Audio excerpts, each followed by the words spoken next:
سرتاي دسبيه كمان بآيات القرآن. بسم الله الرحمن الرحيم. لإلاف قريش إلافهم رحلة الشتاء والصيف فليعبدوا رب هذا البيت الذي أطعمهم من الجوع وآمنهم من الخوف. صدق الله العظيم. سرتا كنت بيناسي شي هيلي بارفيدان دكين وعندك زانياري خيرا بوتان باز دكين. أم هيلا وسفكرا وبرقاي حريري عراقي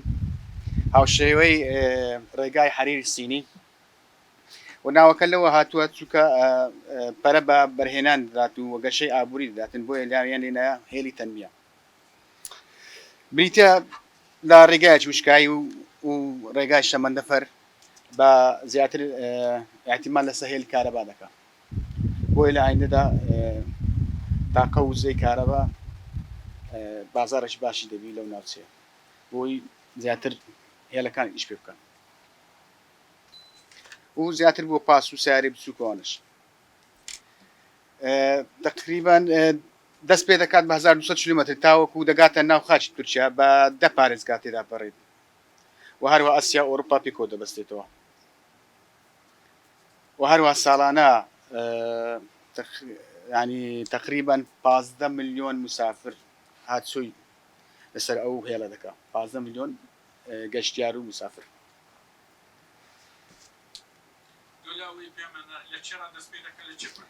دەستپێکەی ئەوەکەی لە مینای فاوە لە دێرە عێراق لە سین لە پاکستان لە خەلیج و هەروەها ئێرانیش تابان مستەفیدە لەو هێڵێ. دەستپێکەی پرۆژەکە کە ینی کە مینایەکە دروستکرا تایبەتە بۆ پرۆژەیە مینایەکی گەورەیە چکە مینایەکە هەیە لە بەسڕا مینای زوبێر خۆر زوبێر هەیە مینال ئەم قەسر هەیە بەس ئەو مینایە تایبەتە بۆ پرۆژەیە دروستکرد چکە ئەو مینای ئیستیعابی تاقەی ئیستیعابی زۆر بەقوتە لە بیدایەت دەست پێ دەکە بە 3.5 ملیۆن حاویە ساڵانە 3.5 ملیۆن حاویە ئەوە دەستپێکەی. دواتر دەستپێکەی مەرحەلەی دووەم دەبیتە 7 ملیۆن تا 8 ملیۆن حاویە. دواتر لە ساری 2050 دەگاتە 25 ملیۆن حاویە لە ساڵێک. تقریبا دەبیتە ئەو مینایە و ئەو پرۆژەیە دەبیتە منافسەی مینایە گەورەکانی جیهان بەندەرەکانی جیهان وەکو بەندەری سنگافورە و بەندەری سین و بەندەری وڵاتانی کە زۆر پێشکەوتونە لە بەندەرەکان. تایبەت بە بەندەرەکان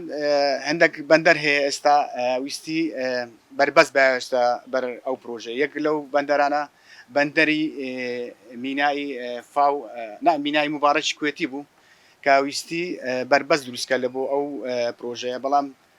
بەخۆشحالیەوە وەزیری نەقلی عێراقی هاتە سەخەت و حکوومەتی عێراقی هەست دەستیان پێکرد کەوە مەترسیەک لێدانێک هەیە لە بۆ ئەو پرۆژەیە. بەران خۆشبەختانە عێراق زوو درچ پێکرد دەیانویست ئەو مینای فاو ئەو مینای مبارەکی کوێتی داویست ڕەبت بکەن لەگەر خەتی سکەی عێراقی لە ئایندا بیتە هێلەش استراتیجی بەڵام عێراق موافقەی نەکرد. زۆر کەس هەبوو لە پشت بوو دەویست موافقە بکرێتن بەڵام وەزیری نەقل و وابزانم دکتۆر بارام لە سەخەت بەسە ئەو مۆزوعی خۆشحاڵی ینی ئەوان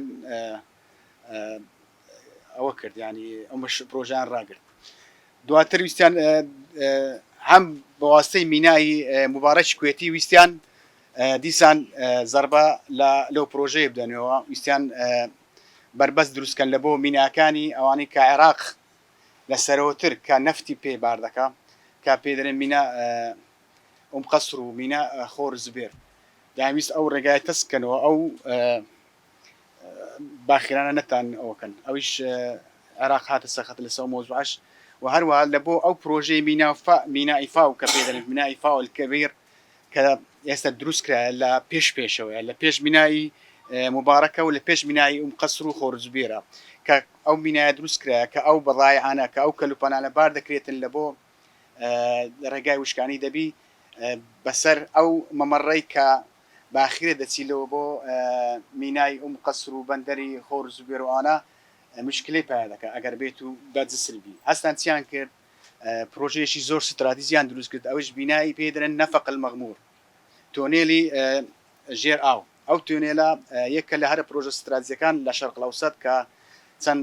ڕقمی خاسی شکاندیە.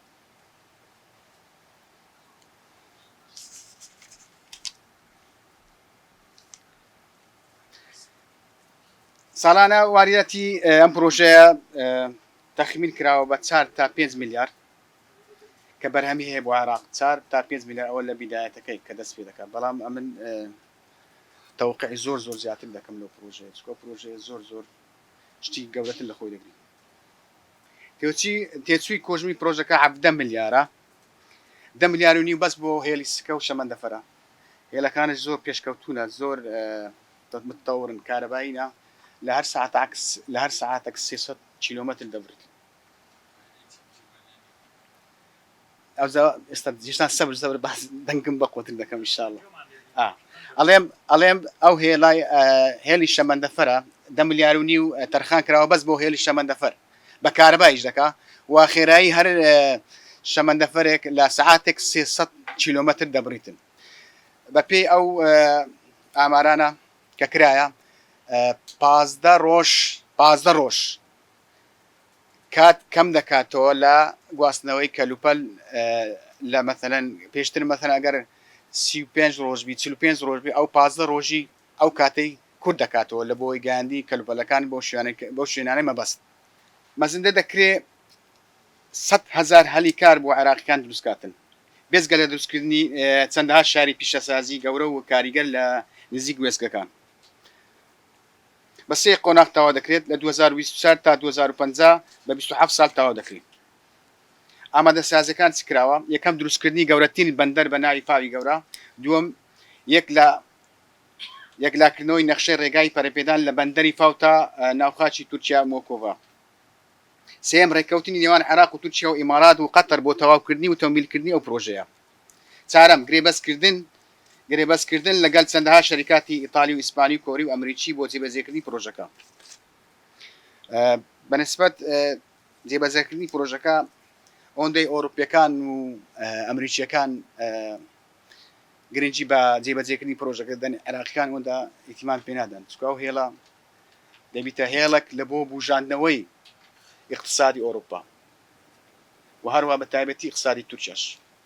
ئێستا لایندا باس دەکەم کە لێکەوتەکانی چی لە بۆ کورد پێنجەم تەواوکردنی تۆنێلی ژێرئاوی ئەوەش زۆر گرنگ بوو کە بەربەست بوو لە بۆ پرۆژەیە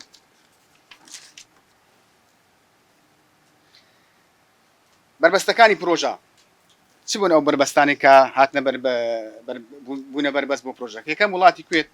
کە بەندەری مبارەک بوو کە زۆر تاسیرەی خراپی کرد لەسەر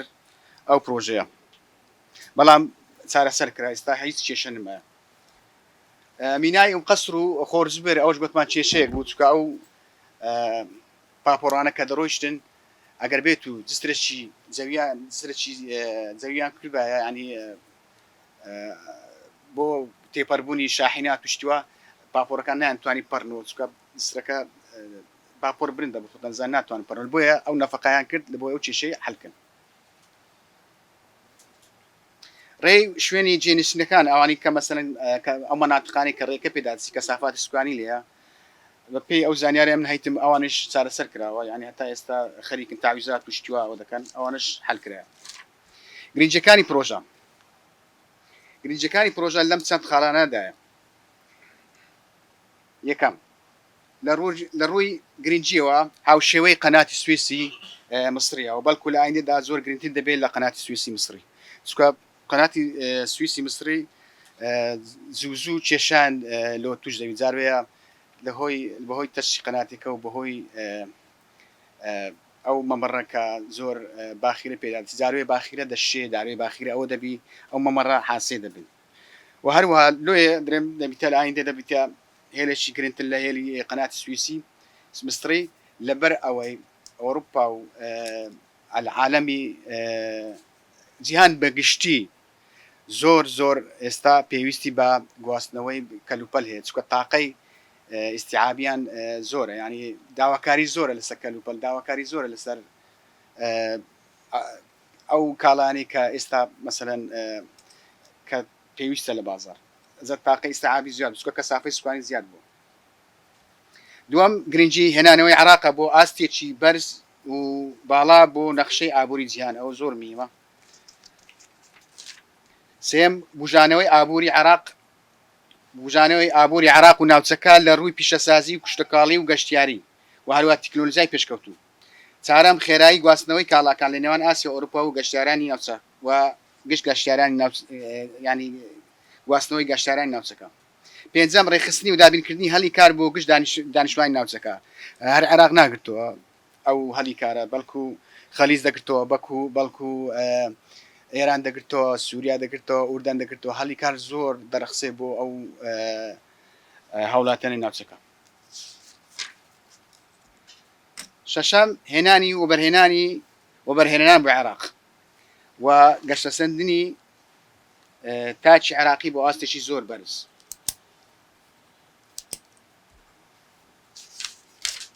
مەترسیەکانی لەسەر کورد و وڵاتانی زلهێز ئەو مەترسیانە چنە لەسەر کورد کە ئەو هێڵا ئەگەر بێت و جێبەجێ بکرێتن و بستە سەر بواری ئیشکردن. یەکەم دابرین ڕۆژ ئاوا لە باشوور. دووەم بەهێزبوونی تورکیا لەگەر عێراق تاڕادەیەکش کۆماری ئیسلامیش مستەفیدە لەو هێڵە بۆیە ئێران ئێستا زۆر لە تەنازولاتێکی زۆر گەورەیە لە بۆ ئەمریکا و ئیسرائیل و ئەو زلهێزانە. و هۆکاری سودمەدوونی سەرەکی لە پرۆژەکە ینی پێم وایە کورد کەوا بەشدار پێکراوە بەشدار نەپێکراوە و نەسوودمەندە سوودمەندی ینی سوودمەندی سەرەکی نیە لە پرۆژەکە ئەوە یەکە لە مەترسیەکان.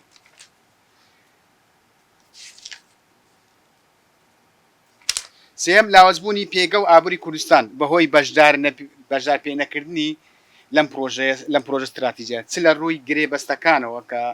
کورد هەر ئاگای لێنە چۆن گرێبەستەکان دەکرێت چۆن فاقاتەکان دەکرێت چۆنی شەکان دەکرێت و هەروە لە نەخشە ڕێگایەکەش کورد هەتا ئێستا یەکلا نەبیتەوە دێتە ناو هەرێمی کوردستان بەس بەجێرەی ئەوە کە نەخشە سازەکە کرا ئیتالیەکان کردیان ئەو شەریکەی کردی هەرێمی کوردستانی تێدا نیە. چارەم بەهۆی سوودبوون لەم هێڵە پەیوەندی نێوان عێراق و تورکیا دەگات بە ئاستێکی زۆر باڵاوە و بەهێز ئەمەش زەرەر بۆ کورد لە ئایندەدا ئەوانە تەباتلی تیزاریان زۆر بەهێز دەبی و هەروە ئاو بەردەدرێتەوە و هەروەها نەفت و شتیوا اقتصادی ئابووری ینی ئابووری تورکیا زۆر دەبوژێتەوە هەروە عێراقش ینی بەهۆی ئەو ئاوای کشتتوکاڵ و زراعت و شتیوا ئەوش ینی بەڕاستی ئەوە دەبیت. بربەستە سیاسەکان و جیۆ جغرافیەکان و جیۆ اقتصادیەکان. یەکەم کورد و ناوچەکە و کێشمەکێشی هەرێمی بەغدا کورد و ناوچەکە ینی کورد بەجێرە کورد کە لە ناوچەکەیە کە لە تقریبا لە شوێنێکی استراتیجی ئەو هێڵەیە و کێشمەکێشمی هەرێم لەگەر بەغدا ئەوە یەکە لە بربەستە سیاسەکان بۆ ئەو هێڵە. دوو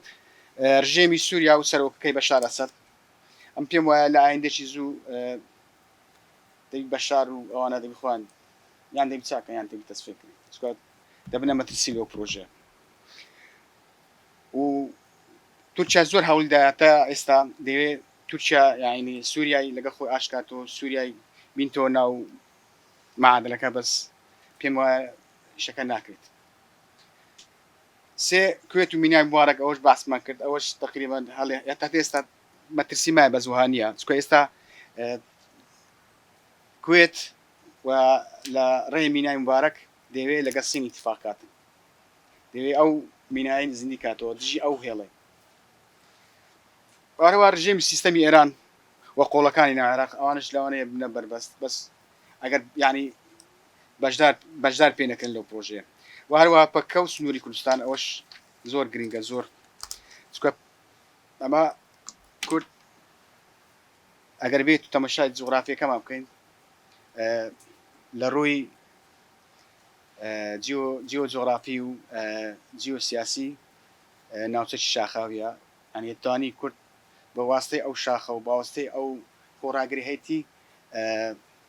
ینی داواکار بیت ینی توانی فشار بکە لەسەر خاوەن پرۆژەکان و ئەوانەی کە بەشدار لەو پرۆژێک کە ئەوانش بەشدار پێ بکرێن بەشدار پێ بکەن لە ڕووی ئابووری لە ڕووی مەسەلەن حیمایە ئەو خەتە لە ڕووی زۆر شتی تر و هەروە لە ڕووی مەسەلەن دابینکردنی وزە بۆ ئەو مەسانعان و ئەو هێلانەی کە بەکارەبایش دەکەن و هەروە لە ئایندە کورد دەتوانێت وەکو کارتەچی زۆر بەهێز بەکاری بینی بۆ سربەخۆی بوون خۆتان دەزانە ئەو هێڵە لە ئایندە دەبێتە هێلشی زۆر زۆر گرنگ لەبەر چی گرنگە لەبەرەوەی اقتصادی ئەوروپا کە لە دارماندایە کە لە ڕوخاندایە کە زۆر لە لاواز بووندایە بەهۆی حساری رووسیا و شەڕی ئۆکرانیا ئەوان دەیانوێت دەرچەشی بینەوە بە ئەوی لەو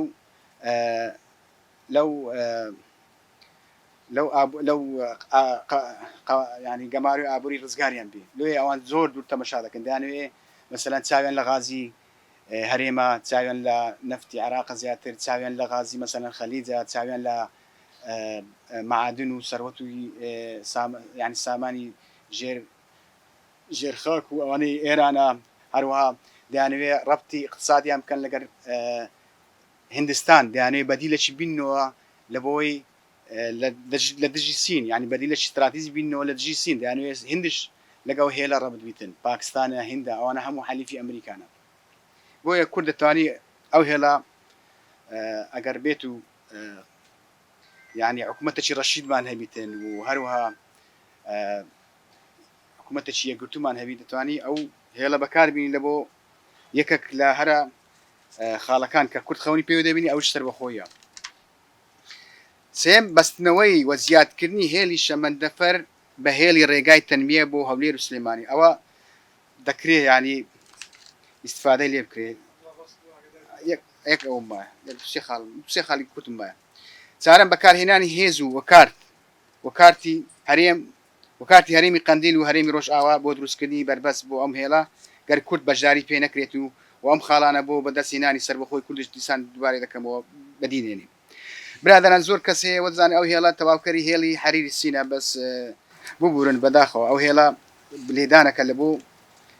هێلی حەریری سین خەتی حەریری سین دەیانوێت لە ئایندەدا ئەو هێڵە ینی ئەو هێڵێکە کە پلانیان بۆ دانەیە کە دروستیکەن یەکەم تش لێدانە لە بۆ